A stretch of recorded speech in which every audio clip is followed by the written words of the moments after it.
एक बड़ी विशेष घटना एक दिन घटित हुई, बहुत ध्यान से सुनना आप लोग। क्या हुआ कि एक दिन श्री नाभादास जी अपने गुरु श्री अग्रदास जी की सेवा में थे। अग्रदास जी कौन है? भगवान श्री राम की एक जो जानकी जी और राम जी की सखियां हैं, तो सीता राम जी की सेवा में जो सखियां रहती हैं, उन सखियों में से चंद्रकला नाम की एक सखी हैं, वो ही अग्रदेवाचार्य के रूप में प्रकट हुई हैं। अग्रदास जी, अग्रदेवाचार्य जी। अब वो जो है अग्रदास जी ध्यान बंद, आंख बंद करके ध्यान कर रहे थे। उनका ध्यान चल रहा था और ध्यान में वो मानसी सेवा कर रहे थे। मानसी सेवा में आप संलग्न थे और मानसी सेवा करते करते आप क्या कर रहे थे? बड़े सुंदर पुष्प लाए। अब मन से ही हो रहा है सब, है तो कुछ नहीं, आंख बंद करे बैठे। मन से बड़े सुंदर पुष्प चुने और चुन करके पुष्प लेकर आए और उनकी बड़ी सुंदर माला गूंथने लगे। और माला गूंथ गूंथ करके बड़े सुंदर सुंदर मालाएं तैयार की और श्री सीताराम जी प्रिया प्रीतम को बदलाने वाले थे, सहचरी भाव से, सखी भाव से। उतने में क्या हुआ कि श्री अग्रदास जी का आश्रित एक वैष्णव, कोई वैश्य था, कोई बणिक व्यापारी, वो जहाज में अपना धन लेकर के और व्यापार करने जा रहा था समुद्र के रास्ते। आंधी आई, तूफान आया, उसका जो जहाज है वो तूफान में फंस गया, डगमगाने लगा। उसको लगा कि नैया डगमग डोल रही है, जहाज डूब जाएगा। उसने गुरुदेव को पुकारा, गुरुजी को पुकारने लगा कि मेरा कोई ना सहारा बिन तेरे, गुरुदेव सावरिया मेरे, मेरा कोई ना सहारा बिन तेरे, गुरुदेव सावरिया मेरे। ओ मेरा कोई ना सहारा बिन तेरे, गुरुदेव सावरिया मेरे, मेरा कोई ना सहारा बिन तेरे, गुरुदेव सावरिया मेरे। ओ गुरुदेव सावरिया मेरे, गुरुदेव सावरिया मेरे। ओ गुरुदेव सावरिया मेरे, गुरुदेव सावरिया मेरे। मेरा कोई न सहारा बिन तेरे, मेरा कोई न सहारा बिन तेरे, गुरुदेव सावरिया मेरे, मेरा कोई ना सहारा बिन तेरे, गुरुदेव सावरिया मेरे।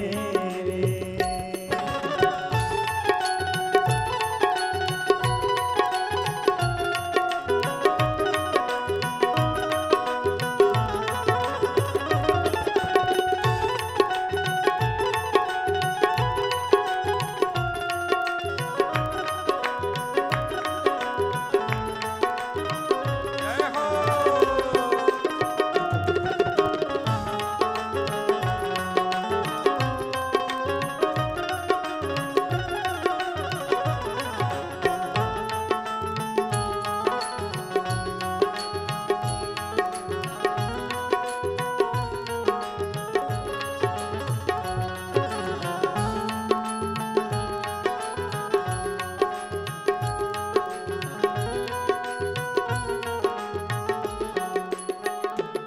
तेरे बिनी मेरा है कौन यहाँ, तेरे बिना मेरा है कौन यहाँ। तेरे बिना मेरा है कौन यहाँ, तेरे बिना मेरा है कौन यहाँ। देखो वो सेठ जी का जहाज भी एक समुद्र में फंस गया था, बबर में। और हम लोग भी भव सागर में पड़े हैं, ये भी एक सागर है, भव सागर, और ये भी सागर। अच्छा सेठ जी, समुद्र में जल तो बहुत है, पानी बहुत है, लेकिन क्या वो पानी प्यासे की प्यास बुझा पाता है? देखने में तो लगता है बहुत बढ़िया पानी भरा है, लेकिन आप आंख बंद करके देखो तो पीना मुश्किल। उसी प्रकार ये संसार सागर है, देखने में बहुत अच्छा लगता है, लेकिन चखने में वैसा है नहीं। कहते हैं ना, जो खाए वो पछताए, जो ना खाए वो ललचाए। तो ये संसार सागर है, ये भी उसी तरह है, देखने में तो बहुत अच्छा लगता है, पर स्वाद लेने में वैसा नहीं है। वो भी सागर है, ये भी सागर है, उसमें भी बड़ी बड़ी तरंगें उठती हैं, और इसमें भी कभी सुख की लहर आ रही है, कभी दुख की लहर आ रही है, अनुकूलता प्रतिकूलता की लहरें चलती रहती हैं। तो वो भी सागर है, ये भी सागर है, हम इस संसार सागर में फंसे हैं। हम भी अपने गुरुदेव से प्रार्थना करें, हे गुरुदेव हमें इस संसार सागर से पार लगा दीजिए।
संसार सागर है,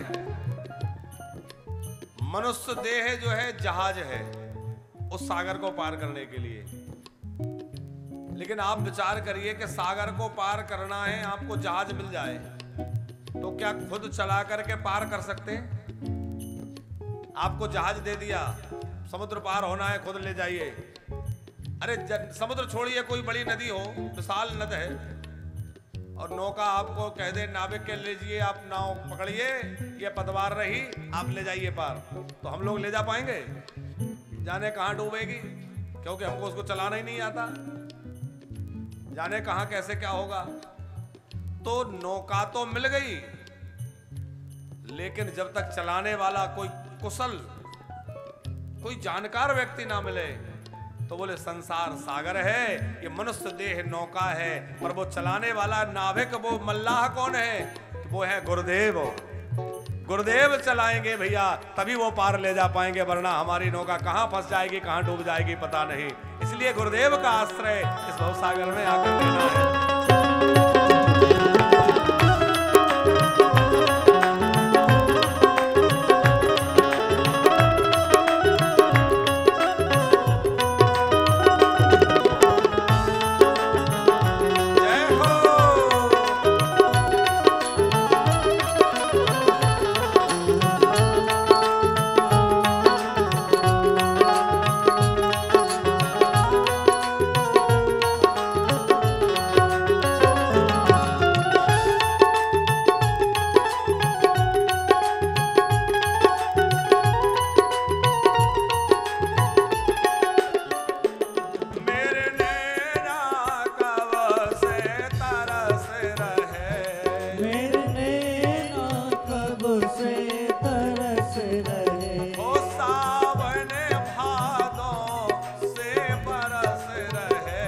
सावन भादों से बरस रहे, छाए घन घोरे अंधेरे, छाए घन घोरे अंधेरे, गुरुदेव सावरिया मेरे।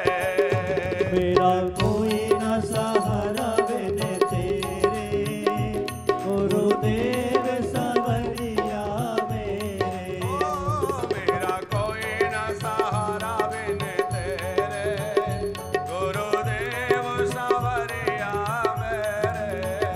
मेरा कोई न सहारा बिन तेरे, गुरुदेव सावरिया मेरे। ओ गुरुदेव सावरिया मेरे, ओ गुरुदेव सावरिया मेरे। ओ गुरुदेव सावरिया मेरे। ओ गुरुदेव सावरिया मेरे। मैं तो आने पड़ा दर तेरे, मैं तो आने पड़ा दर तेरे, गुरुदेव सावरिया मेरे।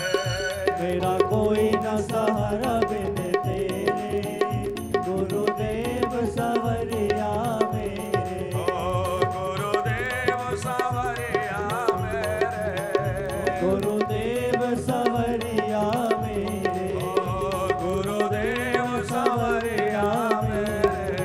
ओ गुरुदेव सावरिया मेरे।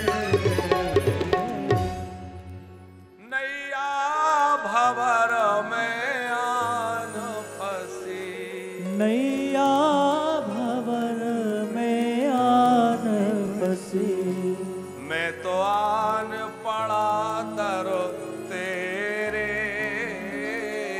मैं तो आने पड़ा घर तेरे। हो गुरुदेव सावरिया मेरे। ओ गुरुदेव सावरिया मेरे। बोलिए श्री गुरुदेव भगवान की। अब नैया भंवर में फंसी जहाज, तो वो सेठ जी अपने गुरुजी का स्मरण करने लगे, गुरुजी को पुकारने लगे। गुरुजी कौन? श्री अग्रदेवाचार्य जी महाराज। अब गुरुजी को पुकारने लगे तो गुरुजी तो मानसी सेवा में थे, और वो तो सीताराम जी की सेवा में थे मानसी रूप में। श्री नाभादास जी जो है पंखा जल रहे हैं गुरुजी का, गुरुजी ध्यान में बैठे और मानसी सेवा कर रहे हैं सीताराम जी की। अब वो कोसों कोस दूर, सैकड़ों कोस दूर किसी वैष्णव की नौका फंसी है समुद्र में, वहां से उसने गुरुजी को आवाज लगाई, तो गुरुजी ध्यान की अवस्था में उसको जान गए। लेकिन वो सारी घटना को नाभादास जी भी जान गए। सेठ जी नाभादास जी अब बाहर खड़े, छोटी अवस्था थी उस समय, कोई 7-8 वर्ष के रहे होंगे, गुरुजी की हवा कर रहे हैं, और उन्होंने गुरुजी के उस भाव को जान लिया कि गुरुजी इस समय मानसी सेवा में क्या सेवा कर रहे हैं, और उस सेठ की पुकार को भी सुन लिया। और हवा करते करते ऐसे जो पंखा कर रहे थे, तो पंखा को ऐसे कर दिया। अब पंखा को ऐसे ऊपर किया और गुरुजी से बोले, गुरुजी आप अपनी सेवा करिए, सीताराम जी को माला पहनाइए, मैंने उन सेठ का जहाज निकाल दिया है, वो जहाज सुरक्षित हो गया है, अब आप चिंता मत करिए। इतना सुनते ही गुरुजी तो आश्चर्य ठिकाना ना रहा कि भाई मेरी मानसी सेवा को ये कैसे जान गया, इसको कैसे पता कि कोई वैष्णव मुझे पुकार रहा है, और इसने यहीं खड़े खड़े उसको नौका को निकाल भी दिया। पूछा कौन बोला? बोले वही जिसको आपने अपने टुकड़े दे दे करके पाला है, आपका प्रसाद, आपका झूठन खा करके जो इतना पला बड़ा है, वही आपका दास बोला। अग्रदास जी ने नेत्र खोले, और अग्रदास जी ने नेत्र खोल करके कहा कि अरे नाभादास, तुम्हें ऐसी दृष्टि प्राप्त हो गई, इतनी स्थिति तुम्हारी ऊंची कि मैं मानसी में क्या सोच रहा हूं, मानसी भाव में क्या सेवा कर रहा हूं, भगवान की क्या लीला का दर्शन कर रहा हूं, वो तुमने जान लिया। और कोई सेठ मुझे पुकार रहा है, वो तुमने जान लिया, और यहीं खड़े खड़े तुमने उसकी नौका को ठीक कर दिया। ये किसका प्रभाव है? नाभादास जी को ये सामर्थ्य कैसे मिल गई? भैया ये सेवा का प्रभाव है। सेवा से क्या नहीं हो जाता। इसलिए हम बार बार कहते हैं जीवन में मन लगा के सेवा कीजिए। किसकी सेवा करें? गुरुजनों की सेवा करें, संतों की सेवा करें, और सबसे श्रेष्ठ बात अपने माता पिता की सेवा करें। आज भारत जैसे धर्म प्राण राष्ट्र में बुजुर्गों की हालत क्या है, किसी से छुपी नहीं है। अरे आपने भक्त पुंडरीक की कथा तो सुनी होगी, आप लोगों ने सुनी है? कितने लोगों ने सुनी है भक्त पुंडरीक की कथा? लगभग सबने सुनी है, और कई लोगों ने नहीं सुनी। चलो थोड़ी सी सुना देते हैं, क्योंकि साधना टीवी में जो लोग सुन रहे हैं वो भी प्रतीक्षा कर रहे होंगे, चलो हम भी सुन लें। हैं? सेठ जी पुंडरीक जी माता पिता की खूब सेवा करते थे, और ऐसी सेवा करते थे कि भगवान भी उनकी सेवा को देख के गदगद हो गए कि वाह पुंडरीक, तुम्हारी सेवा क्या कहना। हम आपसे निवेदन करें, आप जीवन में यज्ञ कर सकें करिए, न कर पाए कोई बात नहीं। जप तप अनुष्ठान करें करिए, न कर पाए कोई बात नहीं है। आप तीर्थ यात्रा करें करिए, न कर पाए कोई बात नहीं है। आप अपने जीवन में दान कर सके करिए, न कर पाए कोई बात नहीं है। तीर्थ यज्ञ जप तप दान कुछ ना हो पाए कोई बात नहीं है, पर आप अपने बुजुर्ग माता पिता को प्रसन्न कर लीजिए, उनकी सेवा कर लीजिए। आपने सब कुछ कर लिया, माता पिता के आंसू पहुंच दिए। और एक बात आपसे हम बार बार कहते हैं कि आपके माता पिता आपकी रोटी के भूखे नहीं है, वो आपकी बोली के भूखे हैं। साहब प्रेम से दो वचन बोल लीजिए, वो आपके भोजन के भूखे नहीं है। वो तो जीवन भर कुछ ना कुछ देने की भावना रखते हैं, मरते मरते भी देते जाएंगे, और मरने के बाद भी जहां रहेंगे वहां से भी आशीर्वाद ही देंगे। लेकिन अपने माता पिता की आपने थोड़ी भी सेवा कर ली ना, तो जीवन में बहुत उत्कर्ष मिलेगा। जिसके साथ माँ बाप का आशीर्वाद है वो जीवन में कभी विफल नहीं हो सकता, असफल नहीं हो सकता। इसलिए भक्त पुंडरीक ने सब कुछ अपने माँ बाप को मान लिया, और माँ बाप की खूब सेवा करते। भगवान बड़े प्रसन्न हो गए, लक्ष्मी नारायण भगवान, और ठाकुर जी दर्शन करने जाने लगे। लक्ष्मी जी बोली हम भी चलेंगे, बोले चलो। द्वार पर लक्ष्मी नारायण जी खड़े हैं, भक्त पुंडरीक पिताजी के चरण दबा रहे हैं। भगवान ने आकर आवाज लगाई, बेटा पुंडरीक देखो हम आए हैं। पुंडरीक ने सोचा कि अभी तो पिताजी की सेवा का समय है, छोड़ के कैसे जाऊं, तो बोला थोड़ा रुकिए आ रहा हूं। बड़ी देर तक ठाकुर जी खड़े रहे। लक्ष्मी जी तो थोड़ी नाराज होने लगी, प्रभु ये आज कैसे भक्त के यहाँ ले आए। अरे सारी दुनिया हमारे दर्शन के लिए हमसे मिलने तरसती है, ये एक ये है कि इतने समय से हम लोग खड़े हैं, ये देखने तक नहीं आया, स्वागत नहीं किया। भगवान ने आवाज लगाई, अरे बेटा पुंडरीक ये लक्ष्मी जी नाराज हो रही हैं, जल्दी आ जाओ। बोले बस पिताजी की सेवा पूरी हुई जा रही है, आता हूं। तब तक आप जो है एक ईंट पड़ी थी पास में, उठा के डाल दी, बोले इस पे बैठ जाइए, खड़े हो जाइए। भगवान ईंट पे खड़े हो गए। पंडरीनाथ है, ये है माता पिता की सेवा का प्रभाव। भगवान दरवाजे पे खड़े प्रतीक्षा कर रहे हैं। अब भक्त पुंडरीक ने जब देखा कि पिताजी की नींद लग गई है, सो गए हैं, चरण सेवा पूरी हो गई, प्रणाम करके उठ के आए, भगवान से मिले। और भगवान ने कहा कि भाई इतनी देर क्यों लगी? पुंडरीक ने पूछा कि प्रभु आप ये बतलाइए कि आप मेरे पास आए कैसे, आपके आने का पीछे कारण क्या है। भगवान बोले देखो मैं इसलिए आया कि मैं तुम्हारे माता पिता की सेवा तुम जो करते हो उस सेवा से रीझ गया। पुंडरीक बोला वही तो मैं कहता हूं, मैंने कोई जप नहीं किया, तप नहीं किया, यज्ञ नहीं किया, योग नहीं किया, कोई साधन नहीं किया, आप मुझे दर्शन देने क्यों आए। बोले इसलिए आए कि तुम माता पिता की सेवा करते हो, उससे हम प्रसन्न हो गए। तो पुंडरीक बोले कि जिस सेवा से प्रसन्न होकर आप आए हैं और उसी को छोड़ के मैं आपके दर्शन करने आऊं, ये उचित नहीं। अरे जिस सेवा साधन से प्रसन्न होकर आप आए हैं मैं उसको अधूरा क्यों छोड़ूं, मैं पहले उसको पूरा करूं। भगवान बहुत राजे हुए, बोले अब तो हम तेरे यहीं विराजेंगे। ठाकुर जी आज भी वहां विराजे हैं। तो भैया कई बार हम कहते हैं कि माता पिता की सेवा करने वाले सहज भगवान को प्रसन्न कर लेते हैं। सेवा का जीवन में भाव जिसके आ जाता है उसके जीवन में सब कुछ आ जाता है। इसलिए मातृ पितृ भक्ति, सेवा का भाव, गुरुजनों की सेवा, संतों की सेवा, माता पिता की सेवा, सबकी सेवा का भाव जीवन में रहे। नाभादास जी ने सेवा की, नाभादास जी की सेवा से अत्यंत प्रसन्न हो गए गुरुदेव, भगवान प्रसन्न हो गए। और उस सेवा का परिणाम यह हुआ कि उनको इतना सामर्थ्य प्राप्त हो गया कि मेरे गुरुजी मानसी में क्या सेवा कर रहे हैं, उनका मन कहां है ये कोई नहीं जान सकता कि हमारा मन इस समय कहां है। बदला सकता है कोई, किसी के भी मन की बात कोई नहीं जान सकता, पर सेवा का प्रभाव देखिए, गुरु कृपा का प्रभाव देखिए कि नाभादास जी अपने गुरुजी के मन की बात जान गए कि इनका मन कहां है। सीताराम जी की सेवा कर रहे हैं, इस सेवा का भाव। इसीलिए खूब सेवा करिए, गाय की सेवा, संत की सेवा, अतिथि की सेवा, सेवा ही परमो धर्म। भगवान की सेवा से बढ़कर है संत की सेवा। भगवान स्वयं कहते हैं मोते अधिक संत करी लेखा, मोरे मन प्रभु अस्विश्वासा, राम ते अधिक राम कर दासा।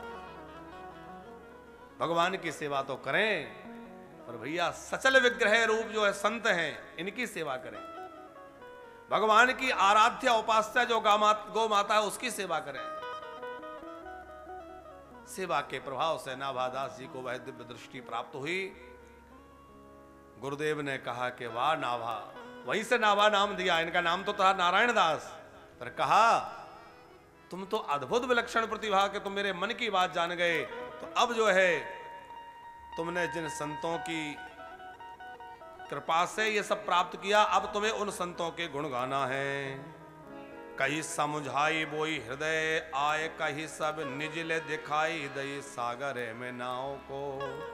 श्री प्रियादास जी रसबोधनी टीका में लिखते हैं कि गुरुदेव ने, श्री अग्रदास जी ने आज्ञा दी कि जिन संतों की कृपा से, जिन भगवत भक्तों की कृपा से तुम्हें यह सामर्थ्य प्राप्त हो गया कि तुमने वो वणिक की नाव बचा ली, उन्हीं की यश गाइए, भक्तों का चरित्र गाइए, भक्तों की लीला अमृत गाइए। कि श्री गुरु अग्रदेव आज्ञा दई, भागतन को जस गाओ, भव सागर के तरन को नाहिन और पाओ। भव सागर के तरन को नाहिन और पाओ। श्री गुरुदेव ने आज्ञा दी कि भवसागर से पार होने का और कोई उपाय नहीं है। क्या उपाय है? बोले संतों की, हरि भक्तों के चरित्र को गाइए। नाभादास जी ने कहा कि मैं इसमें समर्थ नहीं हूं, क्योंकि यदि आप कहें कि राम जी के चरित्र गाइए, श्री कृष्ण के चरित्र गाइए, वो तो मैं गा भी सकता हूं, पर भक्तों के चरित्र अनंत हैं, अपार हैं। जैसे भगवान की कथाएं अनंत हैं, ऐसे ही भक्तों की कथाएं भी अनंत हैं। जैसे भगवान की कथाओं का कोई पार नहीं पा सकता, वैसे भक्तों के चरित्र का भी कोई पार नहीं पा सकता। अच्छा, भगवान तो एक हैं, पर भक्त तो अलग अलग रस रीति की अलग अलग भक्त हुए। कितने तरह के भक्त हुए। भक्तों की भावनाएं अलग अलग होती हैं। एक चरित्र हमारे गुरुजी सुनाते हैं, गर्ग जी, हमारे आज अत्यंत आदरणीय हमारे मध्य प्रदेश में स्थित बैरसिया नगर के ब्राह्मण सभा के अध्यक्ष और बीजेपी से भी आप जो है वहाँ के नगर अध्यक्ष है, तो आप श्री ओम प्रकाश जी पधारे हुए हैं। बहुत बहुत स्वागत है, सपरिवार आप पधारे हैं। तो बोले भक्त वत्सल भगवान की।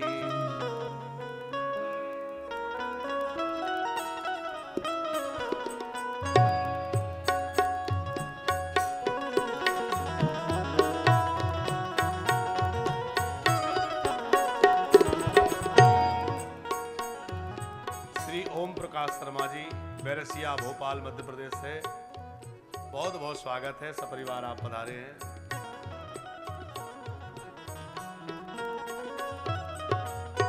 श्री राम जय राम जय जय राम, श्री राम जय राम जय जय राम, श्री राम जय राम जय जय राम, श्री राम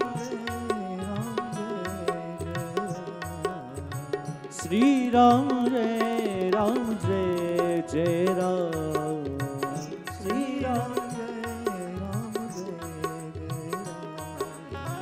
राम, श्री राम जय राम जय जय राम, श्री राम जय राम जय जय राम, श्री राम जय राम जय जय राम,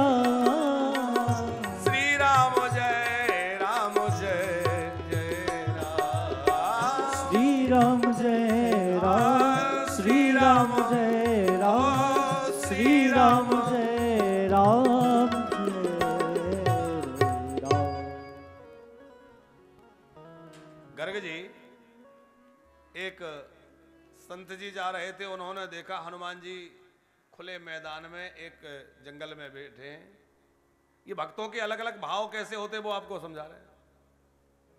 उन्होंने देखा कि हनुमान जी खुले मैदान में बैठे हैं, देखो वर्षा होगी तो भीगेंगे, धूप होगी गर्मी होगी तो गर्मी में तपेंगे, इसलिए उन्होंने वहां से घास फूस इकट्ठा किया, कुछ लकड़ियां इकट्ठा की, बल्लियां गाड़ के और सुंदर कुटिया बना दी हनुमान जी के लिए। बोले हनुमान जी कुटिया में विराजेंगे। अब दूसरे महात्मा निकले कुछ दिन बाद, उन्होंने विचार किया कि अरे ये सूखे घास फूस की झोपड़ी, जंगल में स्थान, और कहीं जंगल में आग लग गई तो झोपड़ी में आग लग जाएगी, और झोपड़ी में आग लग जाएगी हनुमान जी को बड़ा कष्ट होगा, इसलिए इसको हटा दे। तो उन्होंने सारी झोपड़ी हटा दी। अब वो जिसने बनाई थी वो आए, उन्होंने कहा हमने झोपड़ी बनाई थी हनुमान जी को गर्मी ना लगे वर्षा ना लगे, तुमने हटाई? बोले हमने इसलिए हटाई। दोनों झगड़े, हनुमान जी प्रकट हो गए, बोले भैया झगड़ो मत, दोनों का भाव रख लो है, हम तो दोनों की भावना से राजी हैं, हमें दोनों की बातें प्यारी लगती हैं। तुम्हारा भाव भी अच्छा है, इनका भाव भी अच्छा है। ये बात हमारे कहने का अर्थ ये है कि भक्तों की भाव अलग अलग हैं। भगवान के चरित्र को तो कोई सहज गा सकता है, पर भक्तों के चरित्र को गाना बड़ा कठिन है, क्योंकि जितने भक्त हुए हैं उनके सबके अलग अलग भाव हैं, अलग अलग भक्ति की रीति है, अलग अलग उनके भक्ति का प्रकार है। तो उस भक्ति को समझ पाना, उनकी रस रीति को समझ पाना, उसका वर्णन कर पाना सहज संभव नहीं है, बड़ा कठिन है। इसलिए नाभादास जी ने कहा गुरुदेव मैं भक्तों के चरित्र गाने में समर्थ नहीं हूं, कैसे गाऊंगा? कि कहीं समझाई बोई हृदय आए, कहीं सब निजल जिनल दिखाई दे सागर में नाव को। श्री अग्रदास जी ने कहा कि जिन परमात्मा ने तुम्हें सागर में डूबती हुई नौका दिखला दी, वही परमात्मा कृपा करके तुमको और भक्तों के चरित्र अपने आप प्रकट कर देंगे। तुम जिस भक्त का चरित्र स्मरण करोगे वो भक्त अपने आप तुम्हारे सामने प्रकट हो जाएंगे और उनका सारा चरित्र अपने आप तुम्हारे सामने प्रकट हो जाएगा। तुम बड़े प्रेम पूर्वक भगवत चरित्रों को गाइए। नाभादास जी ने गुरुदेव की आज्ञा शिरोधार्य की, और जिस समय नाभादास जी ने ये ग्रंथ की रचना की, उस समय आपकी आयु ज्यादा नहीं थी। कितनी आयु थी? लगभग 15-16 वर्ष की अवस्था थी। अच्छा, भक्तमाल जी के रचना का काल भी शर्मा जी लगभग वही है जिस समय गोस्वामी तुलसीदास जी ने रामचरितमानस की रचना की है। रामचरितमानस की रचना का काल और भक्तमाल ग्रंथ की रचना का काल लगभग समकालीन है, क्योंकि प्रियादास जी ने भक्तमाल जी की जो टीका की है वो 1769 संवत में की है। 1769 में आपने टीका की है। उसके 100 वर्ष पहले नाभादास जी का शरीर पूरा हो गया था, लीला में चले गए। तो शरीर पूरा होने के बहुत पहले आपने ग्रंथ की रचना की। तो लगभग 14 वर्ष 15 वर्ष की अवस्था में आपने ग्रंथ लिखा और शरीर छूटा होगा बुढ़ापे में। तो लगभग वो कोई संवत 1630, 25, 35 इसी बीच में भक्तमाल ग्रंथ की रचना श्री नाभादास जी ने की। 16वीं शताब्दी का यह ग्रंथ नाभादास जी ने प्रकट किया, चारों का स्मरण किया। सबसे पहले कि भक्त भक्ति भगवंत गुरु चतुर नाम बपु एक, इनके पद बंदन किए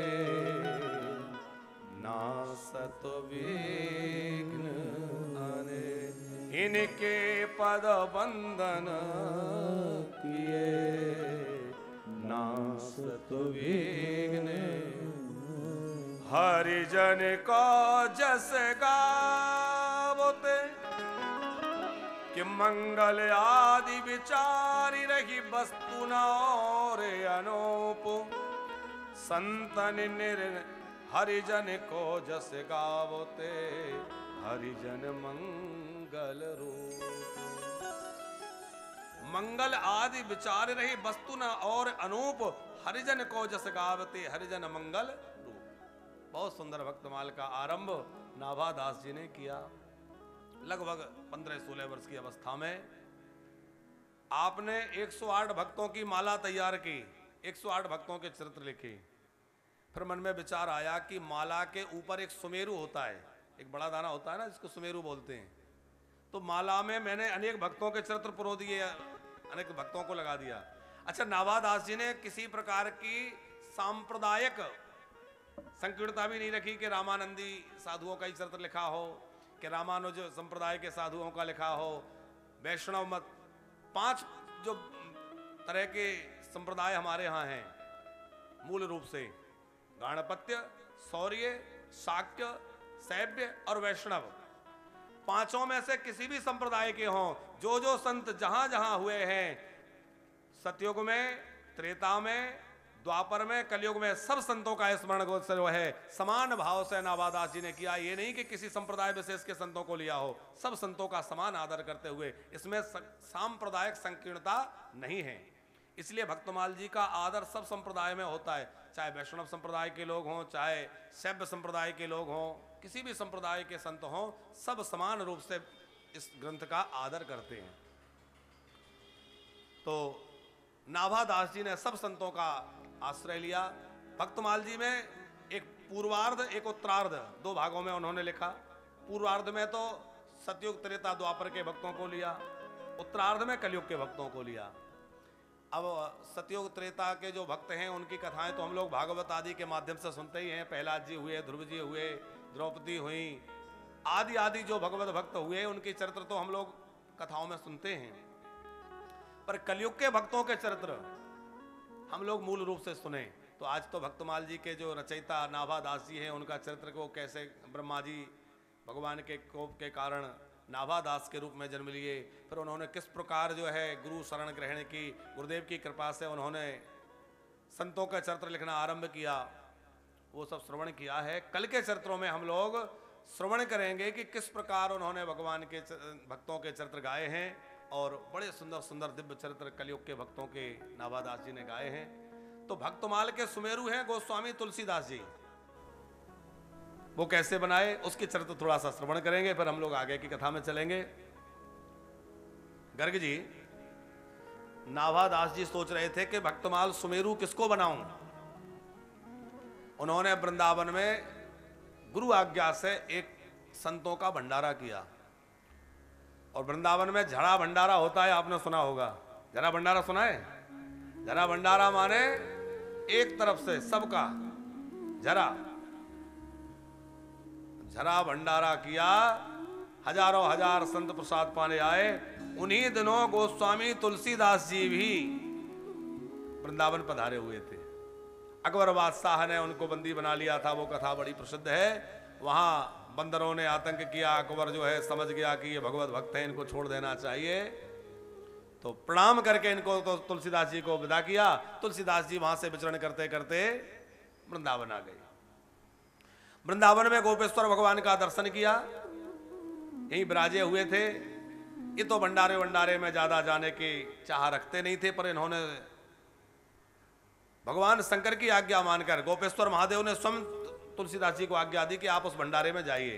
वो सामान्य संतों का भंडारा नहीं है, जाओ। गोस्वामी तुलसीदास जी गए तो कुछ विलंब से पहुंचे, तब तक पंगत लग गई थी। अब झरा भंडारे में तो बड़ी भारी भीड़ होती है, जहां जगह मिले बैठ जाओ। तो सब पंगत, सारा स्थान भर चुका था। और बाहर जहां संतों की जूतियां उतरी थी, वहीं गोस्वामी तुलसीदास जी विराज गए। कथा आपने सुनी होगी। गोस्वामी तुलसीदास जी वहां विराज गए। वो परोसने वाला आया तो पत्तल वत्तल तो पहले चल गई थी, आप विलंब से पहुंचे थे, पत्तल थी नहीं, पात्र था नहीं। खीर परोसने वाला आया, तस्मई तस्मई तस्मई। इन्होंने क्या किया, एक संत की जूती उठाई, ऐसे कर दी, इसमें डाल दी थी। परोसने वाले ने कहा पागल है, अरे जूती में प्रसाद ही लेगा, कोई बात नहीं डाल दीजिए। अब वो अच्छा जो परोसने वाला था थोड़ा नाराज हो गया, कैसा पागल बाबा है, जूते में प्रसाद मांगता है। जाकर के शिकायत कर दी नाभादास जी से, कोई फक्कड़ बाबा बैठा है, ऐसा कर रहा है। साधारण भेष था तुलसीदास जी का, कौन पहचाने, कोई पहचान तो पाया नहीं था। नाभादास जी ने मन में विचार किया कि ऐसा कौन है। आंख बंद करके ध्यान किया तो वो तो गुरु जी की कृपा थी कि आंख बंद करके जिसका स्मरण करोगे उसके चरित्र प्रकट हो जाएगा। तो समझ गए कि ये तो गोस्वामी तुलसीदास हैं, नाम सुन रखा था, अरे ये तो अद्भुत महापुरुष हैं। दौड़ के आकर के प्रणाम किया, वहां से उठाया और अंदर ले गए, और जहां विशिष्ट संतों का स्थान था वहां उनको विराजमान किया। आप यहां विराजिए। और वहां विराजमान करके कहा कि भगवान, सब बात हमारी समझ में आई, पर यह समझ में नहीं आया कि आपने जूती में प्रसाद क्यों मांगा। महापुरुषों के सारे काम बिल्कुल विशिष्ट होते हैं, आप बतलाइए इसमें क्या रहस्य है। तुलसीदास जी ने कहा, देखो इसमें बात यह है कि जो संत की जूती है वो साधारण नहीं हो सकती, क्योंकि ना जाने उन संत के पैर में पड़ करके वह जूती कितने तीर्थों में घूमी होगी, कितने तीर्थों की रज और संत के चरण की रज उसमें पड़ी होगी, और वृंदावन की रज उसमें मिश्रित होगी। इन सब रजों के बीच में भैया प्रसाद डलेगा, और वह संत की चरण रज, तीर्थों की रज जब जूती के साथ मेरे अंदर जाएगी, मेरे अंतःकरण को निर्मल बना देगी। इसलिए मैं संत की जूती में प्रसाद लेना चाहता था। कितने तीर्थों की रज उसमें होगी, वृंदावन की रज होगी, संत के चरण की रज होगी, वह प्रसाद में मिलकर मेरे मन को निर्मल बना देगी। नाभादास जी ने कहा, मुझे मेरी खोज मिल गई। मैं आप ही जैसे महापुरुष को खोज रहा था, जिनकी कृपा से मैं भक्तमाल के सुमेरु को बना सकूं। अब मैं आपको ही भक्तमाल का सुमेरु बनाता हूं, क्योंकि आप जैसी दीनता, सरलता, भगवत प्रेम, भगवत भजन और किसी में नहीं है। वो स्वामी तुलसीदास जी का चरित्र तो बड़ा अद्भुत है, कल हम लोग उसका स्मरण करेंगे, क्योंकि जिन्होंने रामचरितमानस जैसा, हनुमान चालीसा जैसा, विनय पत्रिका जैसे ग्रंथ, 12 ग्रंथ हम लोगों को दिए हैं, उनके चरित्र सामान्य नहीं है। उनके संदर्भ में एक बड़ा प्रसिद्ध घटना है, बस 2 मिनट में वो सुनाएं आपको, फिर कल गोस्वामी जी का चरित्र विस्तार से श्रवण करेंगे। गोस्वामी तुलसीदास जी जो हैं, काशी में रह के भजन कर रहे थे। काशी के विद्वानों ने खूब इनका विरोध तो किया ही, वो तो कथाएं सब प्रसिद्ध हैं। एक बार की बात है, कोई ब्राह्मण जो है, आपस में 2 ब्राह्मणों में झगड़ा हुआ शर्मा जी, और झगड़ा होते होते इतना बढ़ गया कि एक के हाथ से प्रहार हुआ, दूसरे की मृत्यु हो गई। अब ब्राह्मण की मृत्यु हो गई तो लोगों ने कहा भाई इसको ब्रह्म हत्या लग गई, और ब्रह्म हत्या लग गई, पंचायत जुड़ी, और पंचायत में निर्णय हो कि क्या निर्णय सुनाया जाए। बोले इसको 12 वर्षों के लिए तीर्थ यात्रा का आदेश दिया जाए, 12 वर्षों तक ये तीर्थों में भ्रमण करेगा और भिक्षा मांग करके अपना पेट पालेगा। और भिक्षा मांगेगा तो क्या कहेगा, राम राम मैं ब्रह्म हत्यारा, कुछ भिक्षा दो, राम राम मैं ब्रह्म हत्यारा, ये बात तुम्हें कहना है। निकाल दिया अपने नगर से। घूमते घूमते घूमते वो ब्राह्मण सब जगह काशी पहुंच गया। काशी में जाकर तुलसीदास जी की कुटिया के सामने यही शब्द उसने बोला, राम राम मैं ब्रह्म हत्यारा, मुझे भिक्षा दो। और जैसे ही राम राम कहा, दौड़ के गोस्वामी जी आए, और गोस्वामी तुलसीदास जी ने उससे कहा अंदर चलो, बैठ के प्रसाद पाओ, साथ में प्रसाद ही पाएंगे। उसने कहा अरे राम राम आप क्या कह रहे हो, साथ में ले जाओगे, मैं ब्रह्म हत्यारा हूं, लोग मुझे अपनी छाया के नीचे खड़ा नहीं होने देते, भगा देते हैं, तुम कह रहे हो अंदर ले जाओगे, साथ बिठा के भोजन पवाओगे। तुलसीदास जी के नेत्र भर आए और उन्होंने कहा कि तुलसी आके मुख से धो के उनिक सतराम, और ताके पग की पान ही और मेरे तन को चाम। अरे जिसके मुंह से धोखे में भी राम नाम निकल जाए, उसके पैर की जूतियां मेरे चमड़े से बना दी जाएं तो मुझे बड़ी प्रसन्नता होगी कि मेरा चमड़ा उसके पैरों में जूती बन के सज रहा है जिसके मुंह से राम राम निकलता है। धोखे से भी तुम तो प्रेम से राम राम कह रहे हो, और जो इतने प्रेम से राम राम कहे वो हत्यारा नहीं हो सकता। अरे एक बार राम कहने से बड़े बड़े पातक दूर हो जाते हैं, तुम तो इतने प्रेम से राम राम राम राम गा रहे हो, तुम्हारे सारे पाप ब्रह्म हत्या आदि नष्ट हो गए। अपने साथ बिठा के भोजन पवाया, और जब लोगों को पता चला कि अरे तुलसीदास जी ने उसको साथ बिठा के भोजन कराया जो ब्रह्म हत्यारा है, हमने जिसको निष्कासित कर दिया, तो ब्राह्मणों ने विद्रोह कर दिया, ये तुमने गलत किया, हमारे संविधान के विरुद्ध है, हमने जिसको देश निकाला दिया था, जिसको हमने सजा सुनाई थी, तुमने उसको पास बिठा लिया, इससे तो विधान बिगड़ जाएगा। अब तो तुलसीदास जी ने बहुत सबसे आग्रह किया कि देखो इस प्रकार से इसको दंड देना ठीक नहीं है, इसने अपना प्रायश्चित कर लिया, गलती स्वीकार कर ली, उसके लिए इसने सजा भी भोग ली, और ये भगवान का नाम लेता है, इस पर अब इस प्रकार सजा नहीं देनी चाहिए। लेकिन लोगों को तो तुलसीदास जी का विरोध करना था। सभा लगी, बड़ी भारी सभा लगी, बोले बतलाइए इसका दोष कैसे मुक्त हुआ। तुलसीदास जी ने उस व्यक्ति से पूछा क्या तुमने जानबूझ के हत्या की? बोले नहीं, धोखे से हो गई। दोबारा ऐसा करोगे? वो बोला राम राम अब तो जीवन में नहीं कर सकता, एक बार का ही तो अभी तक भोग रहा हूं। बोले महाराज मनु ने मनुस्मृति में कहा है कि पाप होने के बाद प्रायश्चित हो। पहली बात तो पाप जानबूझ कर ना किया गया हो, धोखे से हो जाए, होने के बाद हृदय से पश्चाताप हो, और आगे ना करने का यदि कोई निश्चय करे तो वह पाप मुक्त हो जाता है, भगवान भी उसे क्षमा कर देते हैं, हमें भी उसे क्षमा कर देना चाहिए। लेकिन लोगों को इतनी बात से शांति नहीं हुई, लोगों ने कहा हम नहीं मानेंगे, कोई प्रमाण दो। क्या प्रमाण चाहते हो? बोले यदि इसके हाथ से नंदी जी प्रसाद पालें, काशी विश्वनाथ जी के मंदिर के बाहर नंदी जी विराजमान थे, बोले नंदी जी इसके हाथ से प्रसाद पालें तो समझेंगे कि निश्चित ये पाप मुक्त हो गया।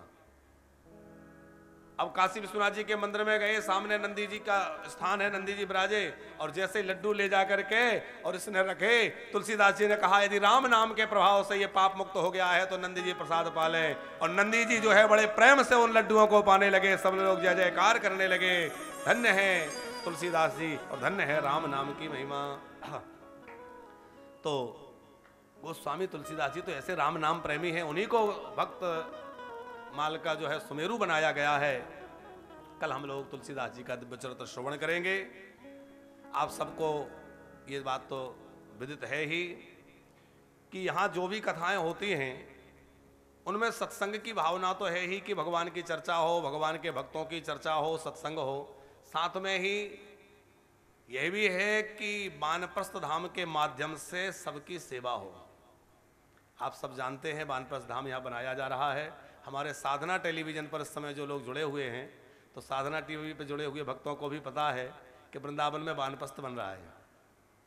अब तो बहुत अच्छी बात यह है कि साधना टीवी फ्री डिश जो है ना, जो फ्री डीडी फ्री जिसको कहते हैं, उस पर भी उपलब्ध हो गया है। तो जिन घरों में फ्री डीडी लगा हुआ है उनमें भी 63 नंबर के चैनल में साधना चैनल आता है, तो वो लोग वहाँ देख सकेंगे। बाकी लोगों के घरों में तो सभी जगह आता ही है।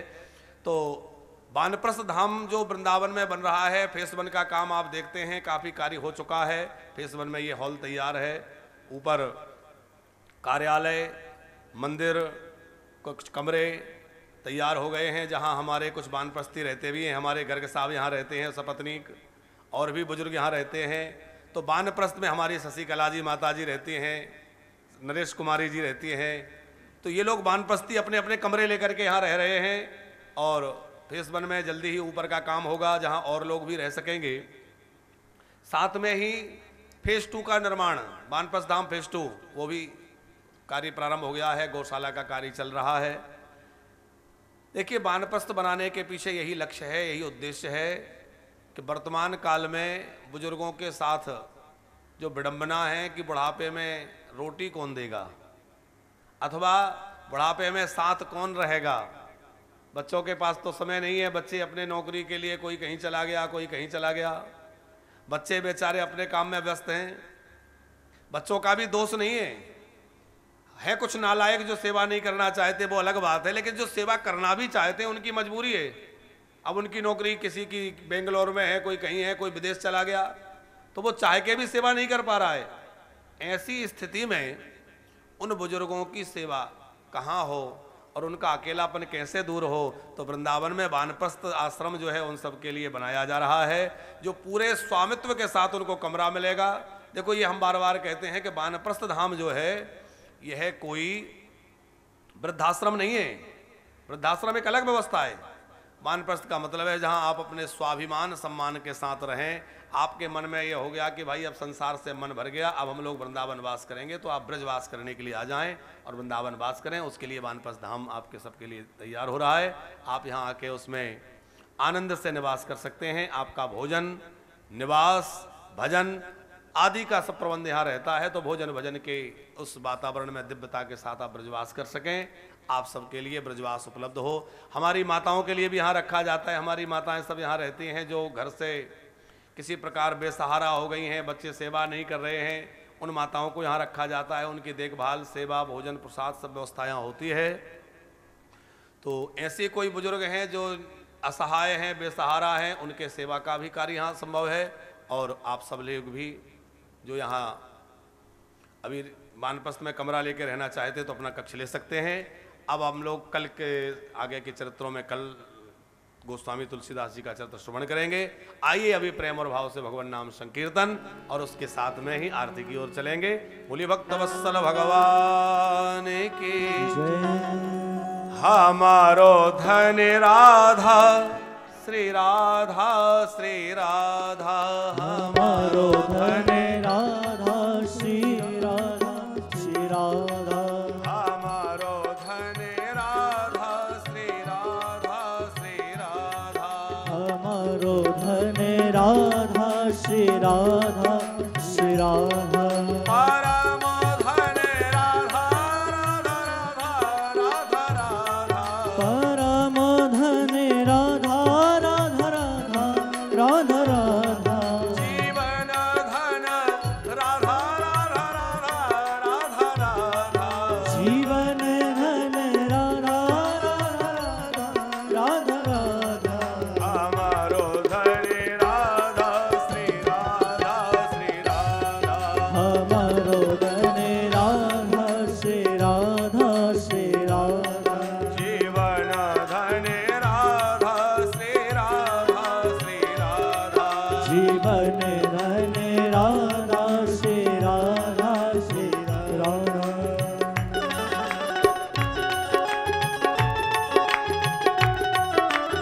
हरि बोल।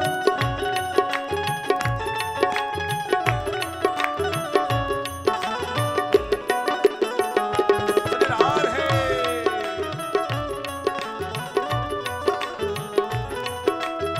काली सेवा करते हुए श्री राधे